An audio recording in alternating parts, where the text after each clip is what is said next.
Minha ideia, portanto, é que todas essas religiões são diferentes forças na ordem divina, trabalhando pelo bem da humanidade.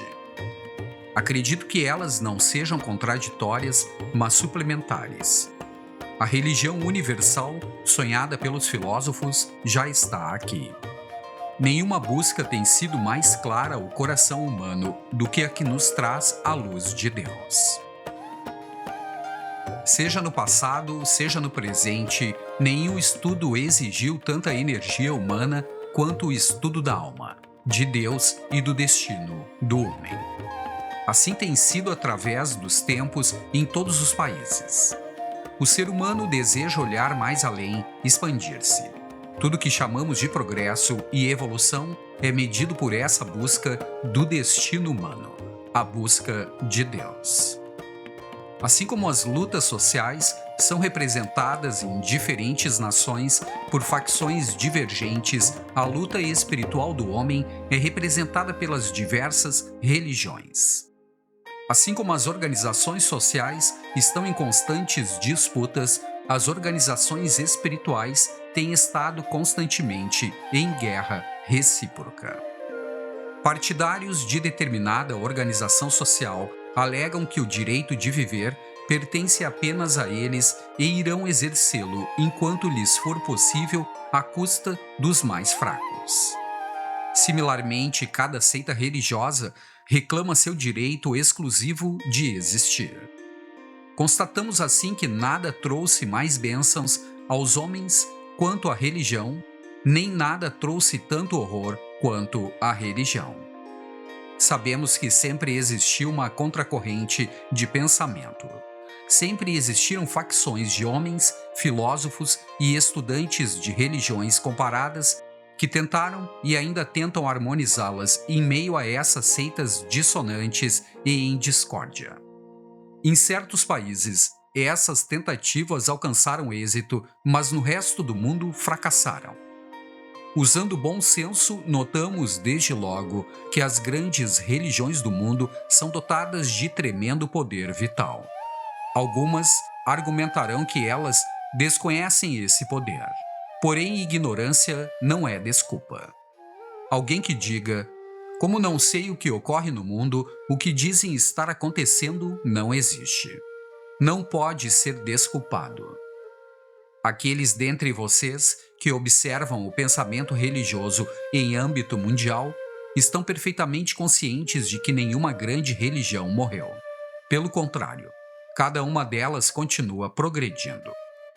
Cristãos multiplicam-se, muçulmanos crescem em número, hindus ganham terreno e o rebanho dos judeus também aumenta, espalhando-se pelo mundo em rápido e contínuo crescimento.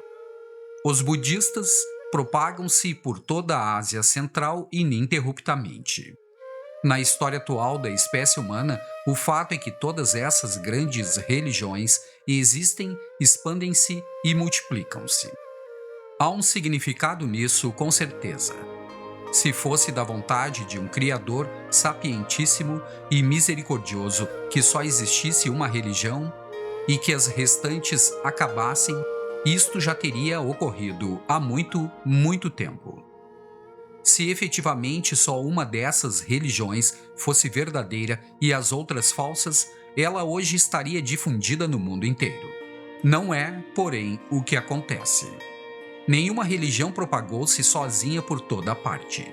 Todas as religiões às vezes avançam, às vezes retrocedem. Seitas multiplicam-se a toda hora. Se fossem legítimas as pretensões de uma determinada religião, de que a verdade lhe pertence e lhe foi revelada por Deus em determinado livro, por que razão existem tantas seitas? Não se passa meio século antes que 20 seitas sejam fundadas sobre o mesmo livro. Tomem a Bíblia, por exemplo, e as seitas cristãs. Cada uma interpreta da sua maneira o mesmo texto, cada uma declara que só ela entende seu conteúdo e que todas as outras estão erradas. O mesmo ocorre com cada religião. Há numerosas seitas entre os muçulmanos, entre os budistas e centenas delas entre os hindus. expondo esses fatos para demonstrar-lhe que a tentativa de trazer a humanidade a um único método de pensar sobre coisas espirituais foi e sempre será um fracasso. Todo homem que inicia uma doutrina, mesmo nos dias atuais, descobre que caso ele se afaste mais de 30 quilômetros de seus seguidores, estes fundarão 30 seitas. Vemos isso acontecer a toda hora. Não é possível fazer com que todos concordem com a mesma ideia, isto é um fato. E graças a Deus que seja assim. Não me oponho a nenhuma seita. Fico feliz que existam e desejo que se multipliquem cada vez mais. Por quê? Simplesmente porque, se você e eu tivéssemos de pensar exatamente os mesmos pensamentos, não haveria mais pensamentos para pensarmos. Sabemos que duas ou mais forças devem entrar em colisão a fim de produzir movimento. É o choque de ideias e diferenciação entre elas que desperta a reflexão. Logo, se todos pensássemos da mesma forma, seríamos como múmias egípcias num museu, mirando com olhos vazios a face uma da outra. Nada além disso. Redemoinhos e turbilhões ocorrem somente na correnteza de um rio vivo. Não há torvelinhos em água estagnada, morta. Quando morrerem as religiões, não haverá mais seitas. Haverá perfeita harmonia e paz. Mas enquanto a humanidade pensar, haverá seitas. A diversidade é sinal de vida. Surge então a pergunta: como pode toda esta multiplicidade ser verdadeira? Se algo é verdadeiro, sua negação é falsa. Como podem opiniões contraditórias ser igualmente verdadeiras? Eis a indagação que pretendo responder. Primeiro, porém, eu lhes pergunto: serão todas as religiões do mundo realmente contraditórias? Não me refiro às formas exteriores que revestem grandes pensamentos, nem aos diferentes edifícios, idiomas, rituais e livros inerentes às várias religiões, mas à essência de cada uma. Cada religião tem uma alma por trás dela que pode diferir da alma de outra religião. Mas são elas contraditórias? Contradizem ou suplementam uma à outra? Eis a questão.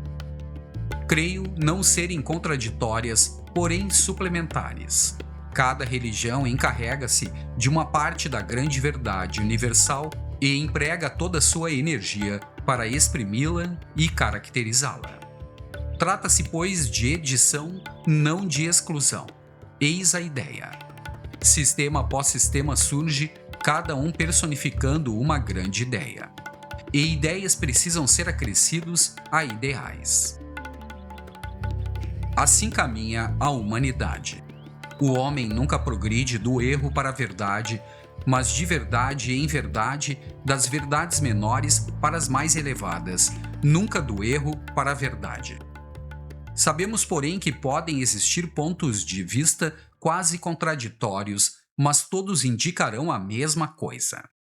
Suponha que um homem viaje em direção ao Sol e vai tirando fotos à medida que avança. Ao regressar, exibe para nós várias imagens. Vemos que nenhuma é igual à outra, contudo, quem negará que todas são imagens do Sol em diferentes ângulos? Comparativamente, olhamos a verdade sob diferentes perspectivas, que variam conforme nosso nascimento, educação, ambiente e outros fatores. Encaramos a verdade extraindo dela o que as circunstâncias permitem, colorindo-a com nossos sentimentos, compreendendo-a com nossa inteligência, captando-a com nossa mente. Só conhecemos da verdade aquele tanto que se relaciona conosco e que somos capazes de assimilar. Isso diferencia um homem de outro e provoca também, algumas vezes, ideias contraditórias. No entanto, todos nós fazemos parte da mesma grande verdade universal. Penso, por isso, que todas essas religiões são diferentes forças a atuar no esquema criado por Deus, operando para o bem da humanidade, e que nenhuma pode morrer nenhuma pode ser morta. A religião universal sonhada por filósofos e outras pessoas em todos os países já existe. Está aqui. Se os sacerdotes e todos que assimilaram a tarefa de pregar diferentes religiões simplesmente deixassem de fazê-lo por alguns minutos, veríamos que ela está presente. Eles a perturbam a cada momento porque lhes é conveniente. Reparem como os sacerdotes em todos os países são muito conservadores. Por quê? Poucos exercem a liderança, a maioria é liderada pelo povo de quem são escravos e servos. Se você lhes diz algo, é seco, concordam. Se lhes diz algo é negro, repetem que é negro. Se o povo avança, os sacerdotes avançam, pois não podem ficar para trás. Por isso, antes de condená-los, é moda condená-los. Deveriam culpar-se. Vocês só têm o que merecem. Há diversos tipos e classes de mentes humanas e é enorme a responsabilidade que as religiões têm de assumir. Um homem apresenta 2 ou 3 doutrinas e declara sua religião satisfatória para toda a humanidade. Sai pelo mundo o zoológico de Deus com uma pequena gaiola na mão e proclama: Deus, o elefante e o resto do mundo devem entrar nesta gaiola. Mesmo que seja preciso cortar o elefante em pedaços, ele tem de entrar. Pense nas pequenas seitas nascidas de cérebros humanos falíveis, com toda essa insolente pretensão de que conhecem tudo da verdade infinita de Deus. Que arrogância! Se mostram alguma coisa, mostram como são vaidosos os seres humanos. Não é de admirar-se que tais pretensões sempre fracassem, e pela misericórdia de Deus sempre fracassarão. Nesta linha de conduta, os muçulmanos foram os que mais se destacaram. Eles deram cada passo à frente com a espada desembainhada.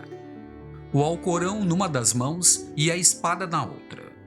Aceite o Alcorão ou morrerá, não há alternativa. A história relata seu fenomenal sucesso, pois durante 600 anos ninguém pôde resistir-lhes. Chegou um dia, porém, em que tiveram de suspender a marcha. O mesmo acontecerá a outras religiões se adotarem métodos similares. Somos tão infantis. Sempre esquecemos de levar em consideração a natureza humana. No início da vida acreditamos que nosso destino será extraordinário e nada é capaz de dissuadir-nos dessa convicção. Ao envelhecermos, pensamos de maneira diferente. O mesmo se dá com as religiões. Em seus primórdios, quando se expandem um pouco, pensam que em poucos anos mudarão a mentalidade de toda a espécie humana. Avançam matando e massacrando para obter convertidos à força. Aí fracassam e começam a compreender melhor. Tais seitas não obtiveram êxito em relação à meta proposta inicialmente, o que é uma grande bênção. Imaginem se essas seitas de fanáticos tivessem sido vitoriosas em todo o mundo. Onde estaria o homem hoje? Louvado seja Deus por esse fracasso. Todavia, cada religião representa uma grande verdade, uma excelência singular que é sua alma. Uma velha história ocorre à minha mente. Havia umas ogras acostumadas a matar gente e a fazer todo tipo de maldades. Elas não podiam ser mortas até alguém descobrir que suas almas estavam em certos pássaros. Enquanto os pássaros estivessem em segurança, nada podia destruí-las. Digamos que cada um de nós possui um pássaro desses, no qual nossa alma habita. E cada um de nós tem um ideal, uma missão a realizar na vida. Todo ser humano encarna um ideal, uma missão. Ainda que perca tudo ou mais, enquanto não perder esse ideal, nem trair essa missão, nada pode matá-lo. Riquezas podem ir e vir, desventuras podem acumular-se numa alta pilha, mas se você conservou seu ideal intacto, nada pode matá-lo. Talvez você tenha envelhecido, fez 100 anos, mas se a sua missão mantém-se palpitante e jovem em seu coração, o que pode matá-lo? Porém, quando perde esse ideal e sua missão é ferida de morte, nada, nem mesmo toda a riqueza e poder que existem no mundo, conseguem salvá-lo. Que são nações senão uma multiplicidade de indivíduos? Cada nação tem uma missão a cumprir nesta harmonia de raças. Enquanto mantiver-se fiel a seu ideal, nada pode destruí-la. Contudo, se renuncia à sua missão em busca de alguma outra coisa, sua existência encurta-se e ela desaparece. Acontece o mesmo com as religiões. O fato de antigas religiões sobreviverem até hoje comprova que preservaram sua missão, mantendo-a intacta. Apesar de todos os equívocos, dificuldades, disputas, guerras e formalismos arraigados, o coração de cada uma delas mantém-se sadio, pulsante, vibrante, vivente. Nenhuma perdeu a grande missão a que estava destinada. É esplêndido estudar essa missão. Tome a religião de Maomé, por exemplo. A religião que os cristãos mais abominam é o islamismo. Consideram que nunca existiu pior forma de religiosidade. Porém, assim que alguém se converte ao islamismo, é recebido de braços abertos e sem distinção por todos os muçulmanos, o que não acontece em nenhuma outra religião. Se um pele vermelha se tornasse muçulmano, o sultão da Turquia não faria objeção em jantar com ele. Se o índio é inteligente, nenhum cargo lhe é interditado. E em muitos trechos do Alcorão, você encontrará ideias bastante sensuais sobre a vida. Não importa. O que o islamismo veio pregar ao mundo é a fraternidade prática que existe entre todos os que pertencem à sua fé. Essa é a essência da religião de Maomé. Outras ideias sobre o céu e a vida não são islâmicas, são acréscimos. Com os hindus, você encontra uma ideia nacional: espiritualidade. Em nenhuma outra religião ou livro sagrado do mundo você verá tanta energia aplicada a definir o conceito de Deus. Eles procuraram definir o que é a alma, de modo que nenhum toque terreno pudesse causar-lhe mácula. O espírito é considerado divino sem identificar-se com o homem físico. A ideia de unidade da existência de Deus, onipresente na alma humana, é proclamada por toda parte. Consideram tolice afirmar que Deus mora no céu. É uma ideia antropomórfica meramente humana. Todo o céu que jamais existiu está aqui e agora. Um minuto da eternidade é tão bom quanto qualquer outro. Se você crê em Deus, deve ser capaz de vê-lo nesse momento. Achamos que a religião começa com algum tipo de realização divina. Não se trata de crença em doutrinas, consentimento intelectual ou declarações. Se Deus existe, você já ouviu? Se responder negativamente, que direito tem de crer nele? Se está em dúvida sobre a existência de Deus, por que não se esforça para vê-lo? Por que não renuncia ao mundo e dedica o resto da vida a conhecê-lo? Renúncia e espiritualidade são as duas grandes ideias às quais a Índia se atém e por isso seus erros são minimizados. Com os cristãos, a ideia central foi assim pregada: vigiai e orai, porque o reino do céu está próximo. Significando, purifiquem suas mentes e estejam preparados. E esse espírito nunca morre. Lembrem-se de que os cristãos, mesmo nos tempos mais tenebrosos, nos países cristãos mais supersticiosos, sempre procuraram estar preparados para a vinda do Senhor, tentando ajudar os outros, construindo hospitais e assim por diante. Enquanto os cristãos se devotarem a esse ideal, sua religião viverá. O ideal apresenta-se à minha mente. Talvez seja apenas um sonho. Não sei se algum dia será realizado, mas às vezes é melhor sonhar com um ideal do que morrer no duro chão dos fatos. Grandes verdades, mesmo em sonho, são melhores que as crueldades do dia a dia. Vamos sonhar este sonho. Há várias gradações mentais. Talvez você seja racionalista, cheio de bom senso e espírito prático, e não se interesse por ritos e cerimônias. Você quer fatos intelectuais rigorosos e relevantes para convencer-se.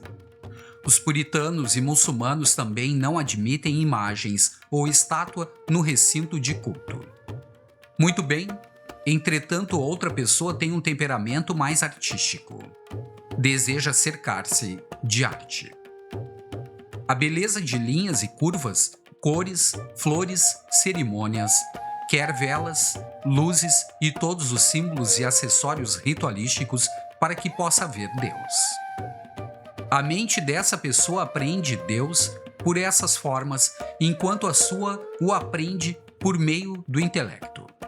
Há também o homem piedoso, sua alma chora por Deus, a quem ele só pensa em adorar e glorificar. E há ainda o filósofo, que se mantém à parte e de todos zomba. Ele pensa: como são absurdas as ideias que eles fazem de Deus. Eles podem rir uns dos outros, mas cada um tem seu lugar no mundo.